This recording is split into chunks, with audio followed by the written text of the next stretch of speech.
Hello friends, നമ്മുടെ പുതിയ വീഡിയോയിലേക്ക് എല്ലാവർക്കും സ്വാഗതം. എല്ലാവരും സുഖമായിട്ടിരിക്കണമെന്ന് വിശ്വസിക്കുന്നു. അപ്പോൾ ഇന്നത്തെ വീഡിയോയിൽ കൂർക്ക നമ്മുടെ കയ്യിൽ കറയൊന്നും വരാതെ എങ്ങനെ ക്ലീൻ ചെയ്ത് എടുക്കാമെന്നാണ്. അപ്പോൾ നമുക്ക് വീഡിയോയിലേക്ക് പോവാം. അപ്പോൾ അതിനായിട്ട് ഞാനിവിടെ കൂർക്ക നന്നായിട്ടൊന്ന് ക്ലീൻ ചെയ്ത് എടുത്തിട്ടുണ്ട്. നമുക്കിനി ഇതൊരു കുക്കറിലേക്ക് ഇട്ട് കൊടുക്കാം. ഞാൻ ജസ്റ്റ് ഒന്ന് വെള്ളം ഒഴിച്ച് നമ്മുടെ നോർമൽ വാട്ടർ ഒഴിച്ച് ഇതൊന്ന് കഴുകി എടുത്തിട്ടുണ്ട്.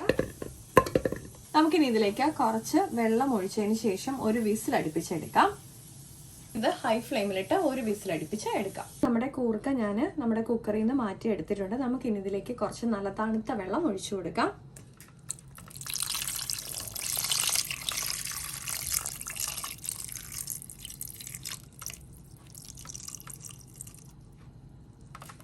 ഇതിനുശേഷം നമുക്ക് ഇതുപോലെ ഇതിൻ്റെ സ്കിന്ന് വളരെ എളുപ്പത്തിൽ നമുക്കിങ്ങനെ പീൽ ചെയ്ത് എടുക്കാൻ പറ്റും. അപ്പം നമ്മുടെ കയ്യിൽ കറയൊന്നും ആവാതെ തന്നെ നമുക്ക് കൂർക്ക വളരെ എളുപ്പത്തിൽ തയ്യാറാക്കിയെടുക്കാം.